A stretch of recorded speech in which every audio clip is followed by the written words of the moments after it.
All right, let's just dive right in. We're about to explore one of the deepest mysteries out there. What is consciousness, and what does it tell us about reality itself? We're going to be looking at ancient symbols, some pretty controversial physics, and some seriously mind-bending philosophy to try and untangle this incredible web. It really all comes down to this one simple, yet kind of impossible question. What is this feeling of being you? Of having a unique perspective, of being a self. It's the most fundamental thing we know. But the moment you try to grab it, to pin it down, it just slips right through your fingers. And that's exactly where our journey begins. To navigate our inner worlds, humans have always needed maps. And for those really profound, deep spiritual experiences, we use powerful symbols. So our first stop is one of the most famous of them all, the coiled serpent. So if you look up Kundalini online, you're going to see this, what you could call the standard model. It's this incredibly potent image, right? A serpent of cosmic energy coiled at the base of your spine. And when it's awakened, it's said to shoot up through 7 energy centers, the chakras, leading to enlightenment. It's a really compelling map for a profound internal journey. But here's where it gets really interesting. This specific image, well, it isn't as ancient as you might think. According to historian Anya Foxen, it's actually a modern hybrid. It was born when Western esotericists, back in the colonial era, tried to understand Indian traditions by, well, comparing them to their own ideas. They created this fusion, a kind of magic of comparison. And this comparison, it wasn't always a perfect match. In fact, as you can see here, sometimes it was completely backward. In South Asian alchemy, fiery sulfur was seen as feminine, the creative energy of the goddess. But over in European alchemy, sulfur and the sun, totally masculine symbols. So the core meanings were literally reversed in translation. And that brings us to the crucial point. Even if the symbolic map we use today is, as Foxen calls it, a jumble of faulty comparisons, it's still pointing to something real.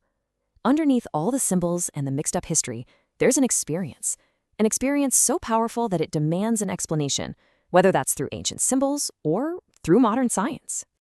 So, let's pivot. We're going to move from those symbolic maps to scientific ones. Can we actually find consciousness somewhere in the physical brain? For decades, the answer seemed to be yes. It's in the connections between neurons. But a pretty radical theory suggests we've been looking in completely the wrong place. And this is it, the Orchestrated Objective Reduction Theory, or ORC-OR for short. It was proposed by physicist Roger Penrose and anesthesiologist Stuart Hameroff. And it is a wild idea. It says that consciousness isn't something that just emerges from the brain's complex wiring, but that it's a fundamental quantum process happening at a much, much smaller scale.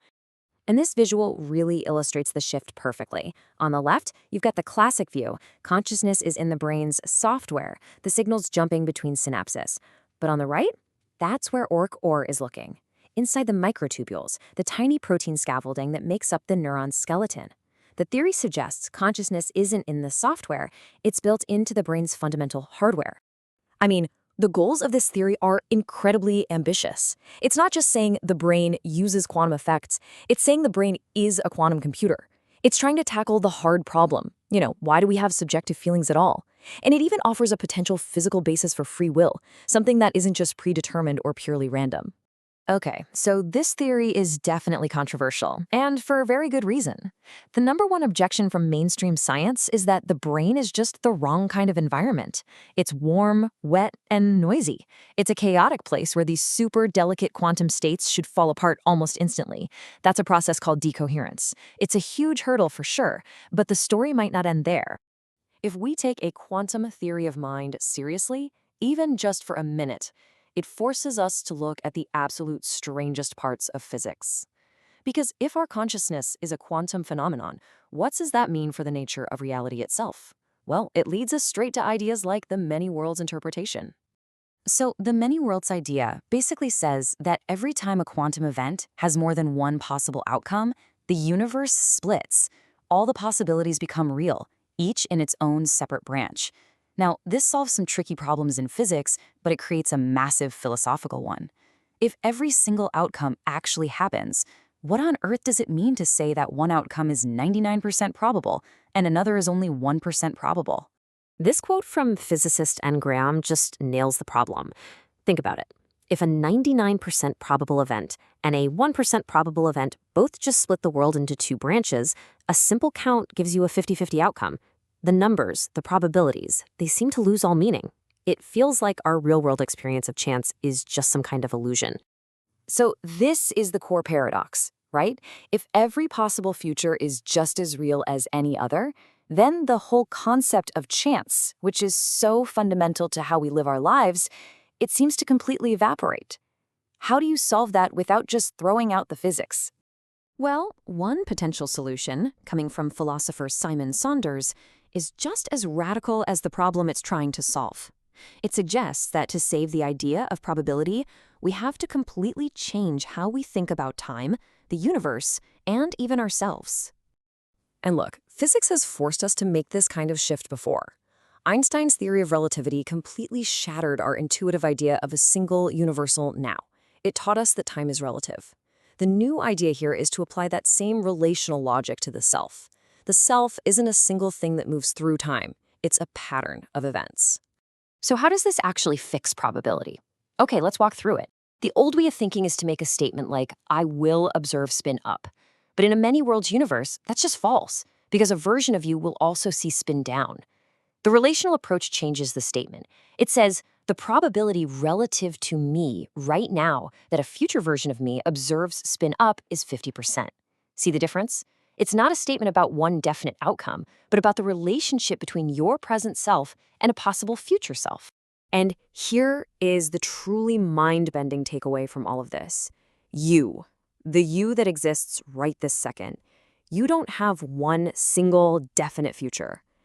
Instead, your present self exists in this complex, probabilistic relationship with an entire branching tree of all your possible future selves. You're the trunk and they are all the branches.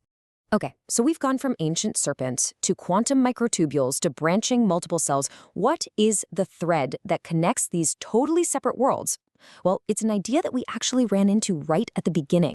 In every single case, the breakthrough, the new way of understanding, came from the act of comparison. We created a new understanding of Kundalini by comparing different spiritual traditions. We're trying to understand consciousness by comparing the brain not to a classic computer but to a quantum one. And we saved probability by comparing our present self to a whole garden of forking paths. Remember this quote? In comparison, a magic dwells. The historian Jonathan Z. Smith actually meant it as a criticism, that comparison invents connections instead of just finding them. But maybe he was more right than he even knew. Maybe that invention, that magic, is precisely how we build a world we can actually understand. So here's the bottom line. Our maps of reality aren't just passive photographs of what's out there. It doesn't matter if it's a spiritual symbol like the serpent, a scientific theory like Orca-War, or a philosophical concept of the self. We are constantly building our reality by creating these incredible webs of comparison and relationship. And all of that leaves us with one final, and I think pretty provocative question.